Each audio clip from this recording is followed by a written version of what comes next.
वालेकुम स्टूडेंट्स, आज हम लोगों ने डेटाबेसेस का जो टॉपिक पढ़ना है वो है डाटा मॉडल्स। तो देखते हैं कि डाटा मॉडल्स क्या होते हैं। डाटा मॉडल्स जो हैं वो असल में मॉडल क्या चीज़ होती है कि मॉडल के अंदर हम किसी भी रियल वर्ल्ड ऑब्जेक्ट या इवेंट को या उनकी आपस में एसोसिएशन को दिखा सकते हैं। जैसे हमें बचपन से हम डिफरेंट अपनी छोटी क्लासेस में डिफरेंट मॉडल्स बनाते आए हैं। कभी फिज़िक्स का या केमिस्ट्री का कोई मॉडल बनाया या साइंस के मॉडल्स डिफरेंट बनाए। तो उसमें क्या होता था कि हम डिफरेंट एक्सपेरिमेंट्स को या डिफरेंट साइंटिफिक प्रोसेसेस को मॉडल्स की शक्ल में दिखा रहे होते थे। तो इसी तरह डेटाबेस के अंदर भी जब हम डेटाबेस डेवलप करते हैं तो डिज़ाइन प्रोसेस में हम लोग क्या करते हैं कि डाटा मॉडल भी सेलेक्ट करते हैं कि हमने अपनी डेटाबेस जो है वो उसके लिए कौन सा डाटा मॉडल यूज़ करना है। तो मॉडल क्या चीज़ है कि जब हम किसी भी रियल वर्ल्ड ऑब्जेक्ट को या इवेंट को या उनकी आपस में एसोसिएशन को रिप्रेजेंट कर रहे होते हैं, अब वो ग्राफिकली चाहे करें, चाहे हम वो कोई हार्डवेयर टाइप का मॉडल तैयार करें, तो उसे मॉडल कहते हैं। ठीक है, तो मॉडल जो है वो हमें, ये वाला जो डाटा मॉडल है ये हमें हेल्प कर रहा है कि हम जिस रियल वर्ल्ड इन्वायरमेंट की डेटाबेस बनाने जा रहे हैं उसको अंडरस्टैंड कर सकें। यानी उस पूरी इन्वायरमेंट की वर्किंग को अंडरस्टैंड करने के लिए, डाटा के फ़्लो को अंडरस्टैंड करने के लिए हम ये डाटा मॉडल्स जो हैं वो यूज़ करते हैं। तो जो डिफरेंट डेटाबेस मैनेजमेंट सिस्टम हैं वो किसी ना किसी डाटा मॉडल पर ही बेस कर रहे होते हैं। तो collection of concepts to describe and manipulate data, relationships between data and constraints on data is called a data model. अब डाटा मॉडल के अंदर क्या क्या कुछ आ रहा है कि वो कॉन्सेप्ट्स जिनके थ्रू हम डाटा को मैनिपुलेट करने को डिस्क्राइब करेंगे। ठीक है, डाटा मैनिपुलेट करना मतलब कि डाटा एंटर करना है हमने डेटाबेस में, उसको अपडेट करना है, डिलीट करना है, मॉडिफाई करना है, और डाटा की आपस में रिलेशनशिप्स। ठीक है, और उनके ऊपर जो हम कंस्ट्रेंट्स अप्लाई करेंगे। कंस्ट्रेंट्स जब हम लोगों ने एडवांटेजेस पढ़े थे डेटाबेस के, या जब हम लोगों ने डेटाबेस अप्रोच पढ़ी थी, उसमें हमने देखा था कि कंस्ट्रेंट्स जो हैं वो कुछ पाबंदियां हैं या रूल्स हैं जो हम डाटा की एंट्री के ऊपर लगा देते हैं डेटाबेस मैनेजमेंट सिस्टम के थ्रू। ठीक है, हमने कुछ रूल्स डिफाइन किए होते हैं कि स्पेसिफिक एट्रीब्यूट्स के ऊपर कि इस एट्रीब्यूट में इस किस्म का डाटा आएगा, या उसका फॉर्मेट कैसा होगा, या किस किस्म का डाटा उसके अंदर एंटर नहीं हो सकेगा। तो इस किस्म के डिफरेंट जो रूल्स हैं, या डाटा की सिक्योरिटी के लिए हमने कुछ रूल्स लगाए हुए होते हैं। तो ये सारा कुछ जब हम एक मॉडल के थ्रू रिप्रेजेंट करेंगे तो हम उसको कहेंगे कि ये डाटा मॉडल है। ठीक है, अच्छा, अब डिफरेंट पार्ट्स हैं डाटा मॉडल के कि उसके अंदर हम डाटा मॉडल में क्या क्या कुछ दिखा रहे होते हैं। सबसे पहला पार्ट है स्ट्रक्चरल पार्ट, कि ये कंसिस्ट कर रहा होता है सेट ऑफ रूल्स। तो these rules specify how a database can be develop, यानी हम उसमें ये बताएंगे कि डेटाबेस को हमने कैसे डिवेलप करना है, ये सेट ऑफ रूल्स हैं। उसके बाद है manipulative part, it defines the types of operations that can be performed on data. यानी मैनिपुलेटिव पार्ट में हमने ये बताना है कि डाटा के ऊपर किस किस्म के ऑपरेशंस परफॉर्म हो सकेंगे। जैसे मैंने अभी पिछली स्लाइड में एक्सप्लेन किया कि मैनिपुलेशन का मतलब है डाटा एंटर करना, डिलीट करना, अपडेट करना, मॉडिफाई करना। तो उसमें मैनिपुलेटिव पार्ट में हमने डाटा की जो डिफरेंट फील्ड्स हैं उनके ऊपर ये भी बताना है कि ये डाटा, इस डाटा फील्ड के ऊपर कौन कौन सी मैनिपुलेशन हो सकेगी और कौन सी नहीं हो सकेगी। ठीक है, तो ऑपरेशंस इंक्लूड, यहाँ पर लिखा भी आ गया कि ऑपरेशंस इंक्लूड अपडेटिंग और retrieving data from the database and changing the structure of database. इसके अलावा स्ट्रक्चर जो है डेटाबेस का उसको भी चेंज करना भी मैनिपुलेटिव पार्ट में आता है। स्ट्रक्चर चेंज करना मतलब, स्ट्रक्चर से क्या मुराद है, अब देखें आगे हम डेटाबेस में हम लोगों ने क्योंकि आगे जाके रिलेशनल मॉडल पढ़ना है, यानी इस बुक के अंदर जो ज़्यादा डिटेल में हमने पढ़ना है वो रिलेशनल मॉडल है। और भी मॉडल्स हम पढ़ेंगे इसमें। तो उसमें रिलेशनल मॉडल में हम टेबल्स यूज़ कर रहे होते हैं, तो उस टेबल को हम कहेंगे कि वो बेसिक स्ट्रक्चर है डेटाबेस का। तो अगर हमने कोई टेबल्स के अंदर कोई चेंज की है तो हम उसको बोलते हैं कि ये हम लोगों ने उसके डेटाबेस के स्ट्रक्चर में कोई चेंज की है। ठीक है, उसके बाद आ रहे हैं सेट ऑफ इंटीग्रिटी रूल्स, यानी उस मॉडल के अंदर कुछ रूल्स भी शामिल होते हैं इंटीग्रिटी के, कि वो क्या इंश्योर कर रहे हैं। वो इंटीग्रिटी रूल्स लगाए इसलिए जाते हैं ताकि डाटा की एक्यूरेसी को इंश्योर किया जा सके और उसकी सिक्योरिटी को इंश्योर किया जा सके। तो ये सेट ऑफ रूल्स हैं जो हमने, इंटीग्रिटी रूल्स हैं जो उसके अंदर डाटा मॉडल के अंदर ये भी शामिल होते हैं। यानी डाटा मॉडल जो है वो इनको भी डिस्क्राइब कर रहा होता है। अब नेक्स्ट चीज़ जो है वो है इम्पोर्टेंस ऑफ डाटा मॉडल के, ये क्यों ज़रूरी है, इसकी अहमियत क्या है, कि इसके बगैर काम नहीं चलाया जा सकता। कि हम कह रहे हैं ना कि डेटाबेस बनानी है तो उसके लिए डाटा मॉडल जो है वो हमने एक सिलेक्ट करना है डिज़ाइन फेज़ में, और डाटा मॉडल में क्या क्या कुछ होता है ये भी मैंने आपको भी बता दिया। तो जो डाटा मॉडल है असल में ये एक डिज़ाइन ही कह लें, डिज़ाइन का पार्ट है। ये कम्युनिकेशन का ज़रिया है between database designers end user और एप्लीकेशन प्रोग्राम। यानी एक हमारी टीम है जिसने डेटाबेस डिज़ाइन करनी है, ठीक है। जब वो डेटाबेस डिज़ाइन होगी तो उसी की बेस पर एप्लीकेशन प्रोग्रामर ने उसको देखते हुए फ्रंट एंड प्रोग्राम जो है वो तैयार करना है। इनकी भी एक पूरी टीम होगी एप्लीकेशन प्रोग्रामर्स की, जो मिल के एक अगर बहुत बड़ी डेटाबेस है तो उसके लिए डिफरेंट जो मॉड्यूल्स हैं वो तैयार करेंगे। तो वो डेटाबेस को सामने रखते हुए ही, मतलब डेटाबेस के डिज़ाइन को सामने रखते हुए ही एप्लीकेशन प्रोग्राम जो है वो रेडी करेंगे। तो एंड यूज़र के साथ भी जब इंटरेक्शन करना होता है, उसकी जब रिक्वायरमेंट्स लेनी होती हैं कि डेटाबेस के अंदर वो कौन कौन सा डाटा एंटर करना चाहता है, या उसके एप्लीकेशन प्रोग्राम के अंदर क्या क्या चीज़ होनी चाहिए, कैसी कैसी फंक्शनैलिटी होनी चाहिए, तो ये सारी चीज़ें डिस्कस करने के लिए ये जो डाटा मॉडल बनता है डेटाबेस का, ये बहुत हेल्पफुल है।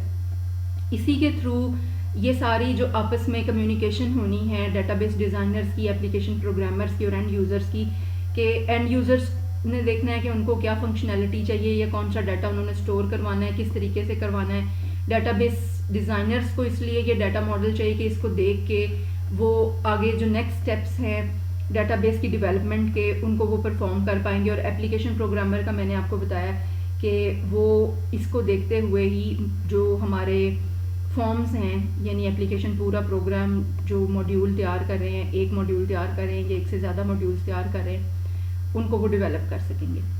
तो अब वो ये कह रहे हैं जी कि गुड डाटा मॉडल जो है वो कैसा होता है। वो कह रहे हैं कि enables the user to understand the organization for which the database design is developed। ये बात मैंने ऑलरेडी बता दी कि जो डाटा मॉडल है वो हमें ऑर्गेनाइजेशन की वर्किंग कैसे हो रही है इस चीज़ को समझने में हमें इनेबल कर रहा है या हमें हेल्प आउट कर रहा है, ठीक है। तो किस किस ने समझनी है डाटा ऑर्गेनाइजेशन की जो इन वर्किंग है, वो डेटाबेस डिज़ाइनर्स ने भी समझनी है और एप्लीकेशन प्रोग्रामर्स ने भी समझनी, क्योंकि इन दोनों लोगों ने, इन दोनों किस्म के लोगों ने मिल के एक पूरा डेटाबेस सिस्टम जो है वो तैयार करना है। डेटाबेस डिज़ाइनर्स ने ना सिर्फ डेटाबेस डिज़ाइन करनी बल्कि इम्प्लीमेंट भी करनी है, और फिर उसी मॉडल को सामने रखते हुए जो एप्लीकेशन प्रोग्रामर है उसने एप्लीकेशन प्रोग्राम भी तैयार करना है।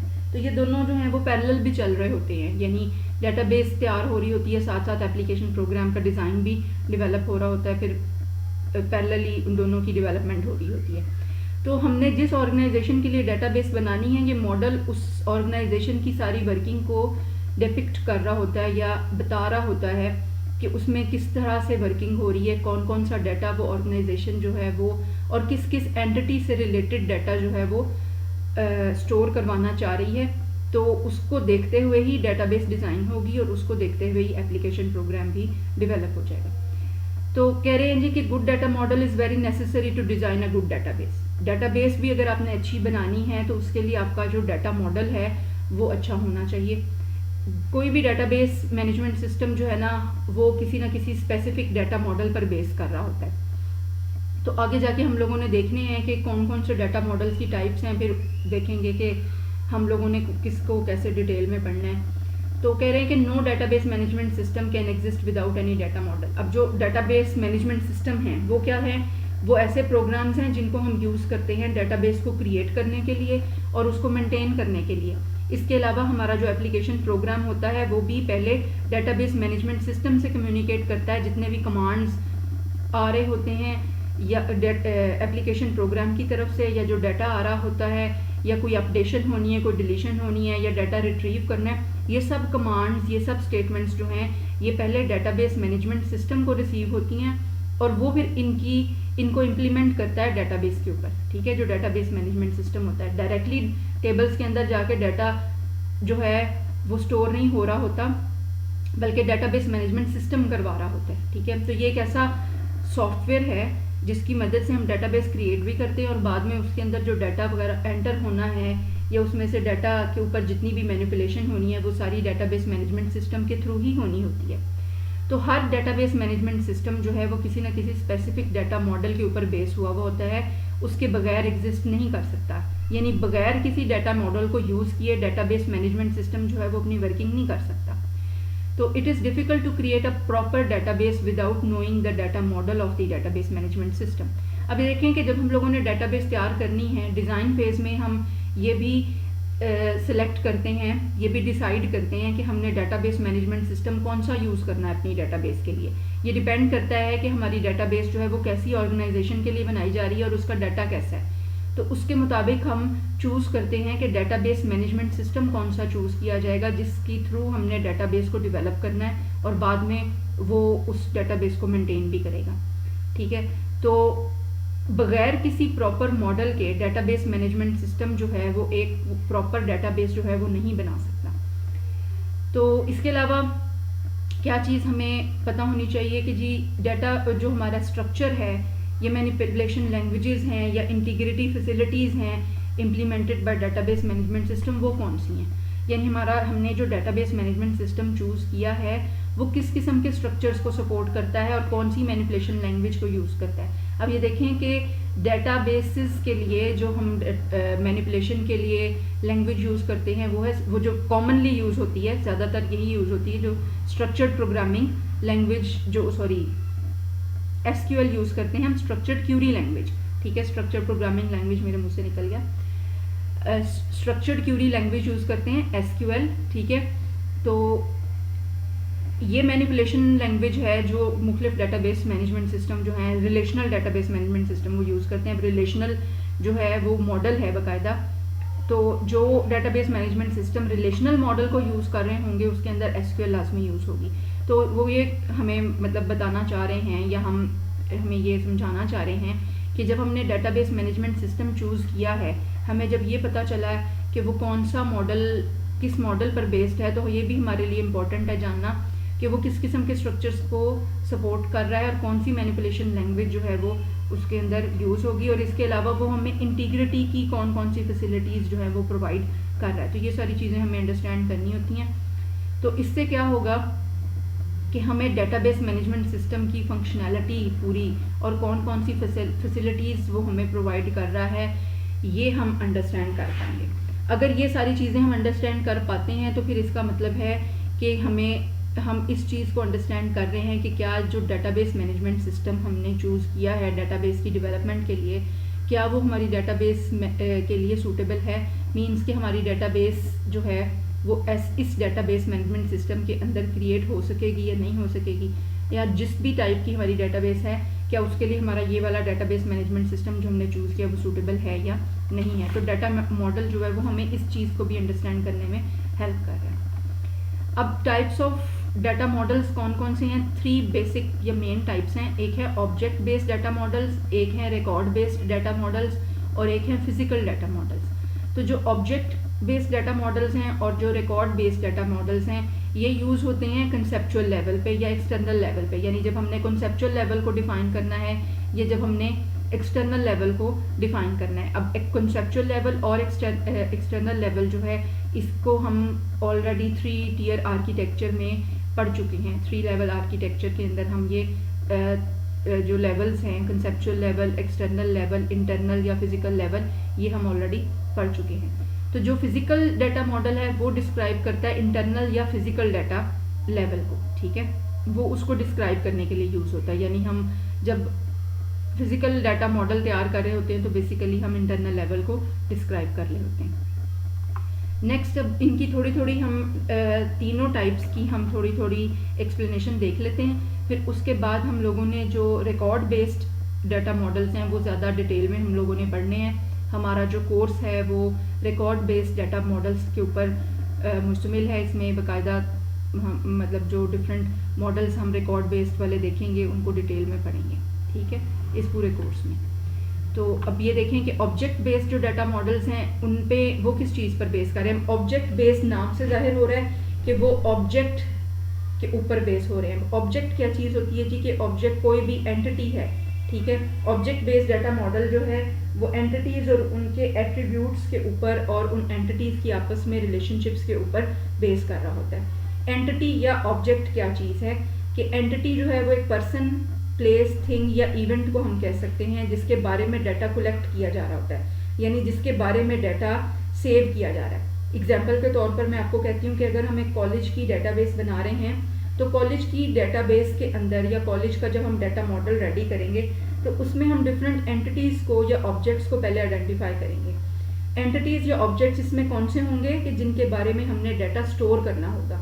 जैसे स्टूडेंट्स के बारे में डाटा स्टोर किया जा रहा है, या उन्होंने जो एग्ज़ाम्स दिए हैं उनके रिजल्ट्स के बारे में डाटा स्टोर किया जा रहा है, या टीचर्स के बारे में डाटा स्टोर हो रहा है, या कॉलेज का इंफ्रास्ट्रक्चर है उसके बारे में डाटा स्टोर किया जा रहा है, या कॉलेज के जो स्टाफ है, जो नॉन टीचिंग स्टाफ है उसके बारे में डाटा स्टोर हो रहा है। तो इंफ्रास्ट्रक्चर मीन्स के कॉलेज के अंदर जो रूम्स हैं या फर्नीचर है या डिफरेंट रिसोर्सेज जो प्रोवाइड हुए हैं कॉलेज के अंदर स्टूडेंट्स को तालीम देने के लिए, उन रिसोर्सेज के मुतालिक डाटा जो है वो एंटर किया जाना है। तो ये तमाम जो चीज़ें हैं ये एंटिटीज़ हैं, या ये तमाम जिनके बारे में डाटा एंटर किया जाना है वो तमाम लोग या चीज़ें या जगहें जो हैं वो एंटिटीज़ हैं। ठीक है, अब एट्रीब्यूट क्या चीज़ होती है कि यही जो मैंने आपको एग्जांपल दी हैं डिफरेंट ऑब्जेक्ट्स की, एंटिटीज़ की, इनकी जो करेक्टरिस्टिक्स हैं, इनकी जिन करेक्टरिस्टिक्स को हम स्टोर कर रहे हैं, यानी इनके बारे में जो डाटा स्टोर किया जा रहा है वो एट्रीब्यूट्स हैं। जैसे एक स्टूडेंट है तो स्टूडेंट का जो डाटा हमें रिक्वायर्ड होता है कॉलेज में स्टोर करने के लिए वो क्या होता है कि एक तो उसका रोल नंबर होता है जिसकी बेस पे हर स्टूडेंट जो है वो उसको आइडेंटिफाई किया जाता है। ठीक है, तो स्टूडेंट्स के मुतालिक रोल नंबर हो गया, उसका नेम है, उसका फादर नेम है, वो उसका एट्रीब्यूट है, वो कौन सी क्लास में या कौन से प्रोग्राम में इनरोल हुआ है, ICS में आया है या वो BSc कर रहा है या वो MSc कर रहा है। ठीक है, तो ये इस किस्म की जो इन्फो नहीं कहना चाहिए, इस किस्म के जो एट्रीब्यूट्स हैं या इस किस्म का जो डाटा है वो स्टूडेंट के एट्रीब्यूट्स ही हैं। इसी तरह टीचर के क्या एट्रीब्यूट्स हो सकते हैं कि टीचर के मुतालिक जो डाटा हमने स्टोर करना है, जैसे एक टीचर ने उसकी क्वालिफ़िकेशन कितनी है, उसका नाम क्या है, उसका फादर नेम क्या है, उसने कब उस इदारे में जॉब के लिए ज्वाइन किया। ठीक है, और उसको एक हमने जैसे स्टूडेंट्स को रोल नंबर अलॉट किया होता है ऐसे टीचर्स को टीचर नंबर अलॉट किया हुआ होगा टीचर को आइडेंटिफाई करने के लिए। तो ये सारे टीचर के एट्रीब्यूट हैं।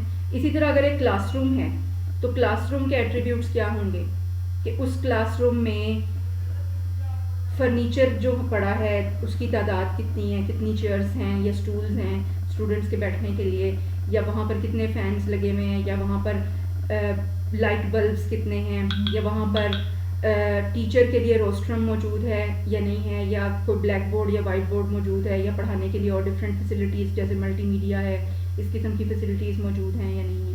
ठीक है, तो ये जो है ये एट्रीब्यूट्स हैं एंटिटीज़ के।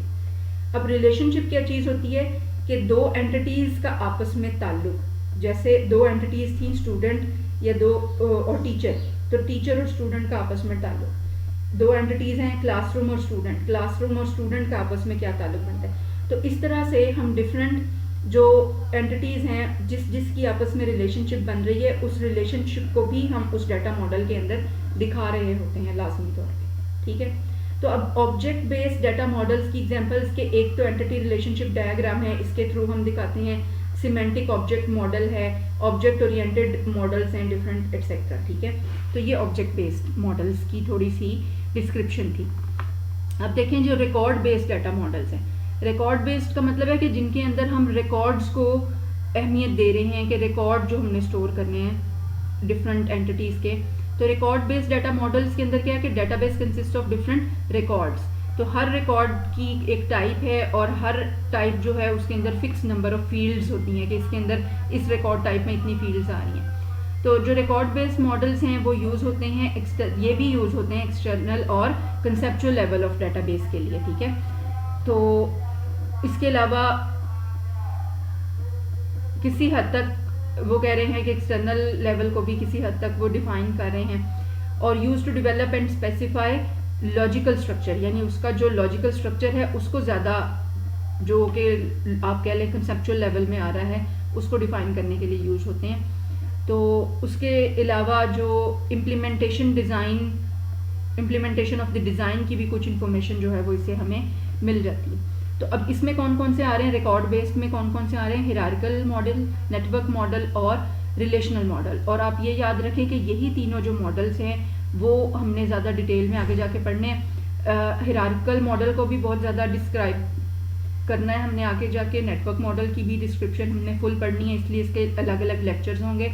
और जो रिलेशनल मॉडल है उसको हम लोगों ने आगे जाके, जो हमारा ये कोर्स है इसके अंदर रिलेशनल मॉडल को भी बहुत ज़्यादा डिटेल में पढ़ा जाना है, ठीक है। तो आगे आ रहे हैं जी फिजिकल डाटा मॉडल्स। ये डाटा मॉडल्स जो हैं वो फिजिकल लेवल जो है हमारा उसको डिस्क्राइब करने के लिए यूज़ होते हैं। और इसमें ये दो उन्होंने बहुत कम पाए जाते हैं फिजिकल मॉडल्स, तो दो के नाम बताए हैं, एक है यूनिफाइंग मॉडल और एक है फ्रेम मेमोरी। तो ये दो मॉडल्स जो हैं वो फिजिकल लेवल को डिस्क्राइब करने के लिए यूज़ होते हैं। ये आपको याद होगा कि फिजिकल लेवल हमने पढ़ा था जब हम फिजिकली डाटाबेस को हार्ड डिस्क के अंदर अपने डाटा को स्टोर कर रहे होंगे, तो उसको हम डिस्क्राइब करते हैं फिजिकल मॉडल में।